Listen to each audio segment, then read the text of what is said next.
ಇನ್ನು ರಾಜ್ಯ ಕಾಂಗ್ರೆಸ್ನಲ್ಲಿ ಮಳೆ ಬಂದು ನಿಂತಹ ಸನ್ನಿವೇಶ ನಿರ್ಮಾಣವಾಗಿದೆಯಂತೆ. ಯಾಕೆ ಅಂತ ಹೇಳಿದ್ರೆ ಕಾಂಗ್ರೆಸ್ನಲ್ಲಿ ಎಲ್ಲವೂ ಕೂಡ ಈಗ ಕೂಲ್ ತಂಡ ಹೊರಗಡೆ ಬಿಸಿ ಜಾಸ್ತಿ ಇದೆ.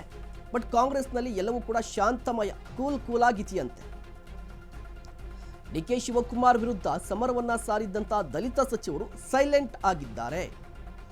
ವೈಯಕ್ತಿಕ ಕಾಳಗಕ್ಕೆ ತಿರುಗಿತ್ತ ಕೆಪಿಸಿಸಿ ಪಟ್ಟದ ಫೈಟ್.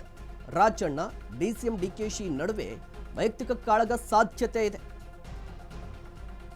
ಮಳೆ ಬಂದು ನಿಂತಹ ಸನ್ನಿವೇಶ ರಾಜ್ಯ ಕಾಂಗ್ರೆಸ್ನಲ್ಲಿ. ಕಾರಣ ಇಷ್ಟೇ, ಮೊನ್ನೆವರೆಗೂ ಕೂಡ ಬೆಂಕಿ ಕಾರ್ತಾ ಇದ್ರು ಬಾಯಲ್ಲಿ. ಡಿ.ಕೆ. ಶಿವಕುಮಾರ್ ವಿರುದ್ಧ ರಾಜಣ್ಣ ವಿರುದ್ಧ ಡಿ.ಕೆ. ಶಿವಕುಮಾರ್ ಅವರ ಬಣ ಬೆಂಕಿ, ಕಂಪ್ಲೀಟ್ ಆಗಿ ಬೆಂಕಿ ಬಗಬಗ ಅಂತ ಉರಿತಾ ಇತ್ತು. ಬಟ್ ಈಗ ಎಲ್ಲರೂ ಕೂಡ ಸೈಲೆಂಟ್ ಆಗಿದ್ದಾರೆ. ಯಾಕೆ ಸೈಲೆಂಟ್ ಆಗಿದ್ದಾರೆ? ಈ ಮೌನದ ಹಿಂದಿನ ಮಾತೇನು ಅನ್ನೋದು ಸದ್ಯದ ಕುತೂಹಲ. ಯಾಕೆ ಅಂತ ಹೇಳಿದ್ರೆ ಡಿಸಿಎಂ ಡಿ.ಕೆ. ಶಿವಕುಮಾರ್ ವಿರುದ್ಧ ಇದೇ ಕೆ.ಎನ್. ರಾಜಣ್ಣ ಏಕವಚನದಲ್ಲಿ ದಾಳಿಯನ್ನು ನಡೆಸಿದ್ರು.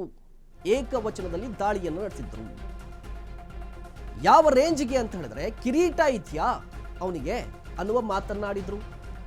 ಇದಾದ ಬಳಿಕ ಹೈಕಮಾಂಡ್ ಒಂದು ಎಚ್ಚರಿಕೆಯನ್ನು ಕೊಟ್ಟು ಈಗ ಎಲ್ಲರೂ ಕೂಡ ಸೈಲೆಂಟ್ ಆಗಿದ್ದಾರೆ. ಡಿಸಿಎಂ ಡಿ.ಕೆ. ಶಿವಕುಮಾರ್ ಇಂದಲೂ ಕೂಡ ಆಂತರಿಕ ಸಂಘರ್ಷ ಇತ್ತು. ಯಾವುದೇ ಕ್ಷಣದಲ್ಲಾದರೂ ಅಸಮಾಧಾನ ಸ್ಫೋಟಗೊಳ್ಳುವ ಸಾಧ್ಯತೆಯೂ ಕೂಡ ಇದೆ. ನೋಡಿ, ಈಗ ಹೈಕಮಾಂಡ್ ಏನೋ ಒಂದು ವಾರ್ನ್ ಮಾಡಿದೆ, ಇದಕ್ಕಾಗಿ ಸೈಲೆಂಟ್ ಆಗಿದ್ದಾರೆ ಅಂತ ಗೊತ್ತಾಗ್ತಾ ಇದೆ. ಬಟ್ ಈ ವಾರ್ ಎಲ್ಲವೂ ಕೂಡ ಕಂಪ್ಲೀಟ್ ಆಗಿ ನಿಂತು ಹೋಗಿದ್ಯಾ ಅಂತ ಹೇಳಿದ್ರೆ ಇಲ್ಲ. ಬೂದಿ ಮುಚ್ಚಿದ ಕೆಂಡದಂತಿರುವಂಥದ್ದು.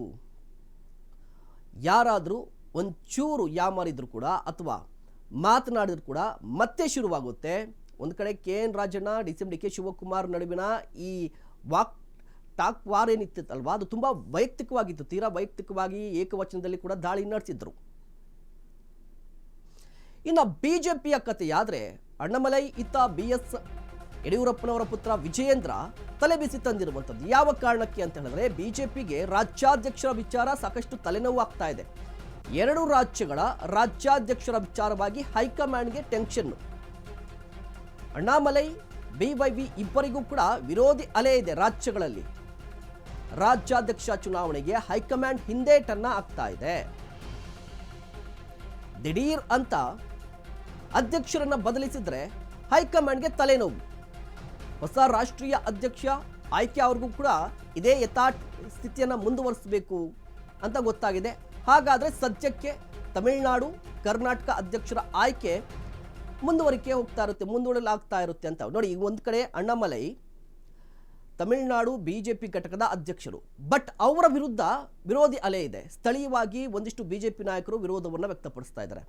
ಅದೇ ರೀತಿಯ ಪರಿಸ್ಥಿತಿ ರಾಜ್ಯದಲ್ಲಿದೆ. ವಿಜೇಂದ್ರ ಹೌದು ಅಧ್ಯಕ್ಷರು, ಬಟ್ ಅವರ ವಿರುದ್ಧ ಒಂದಿಷ್ಟು ಸೀನಿಯರ್ ಲೀಡರ್ಗಳು ಬಹಿರಂಗವಾಗಿ ಯತ್ನಾಳ್ ಅವರು ಸಮರವನ್ನು ಸಾರಿದ್ದಾರೆ. ಹೀಗಾಗಿ ಹೈಕಮಾಂಡ್ ಯಾವುದೇ ರೀತಿಯ ಬದಲಾವಣೆ ಬೇಡ ಅನ್ನುವ ನಿರ್ಧಾರಕ್ಕೆ ಬಂದಿದೆಯಂತೆ.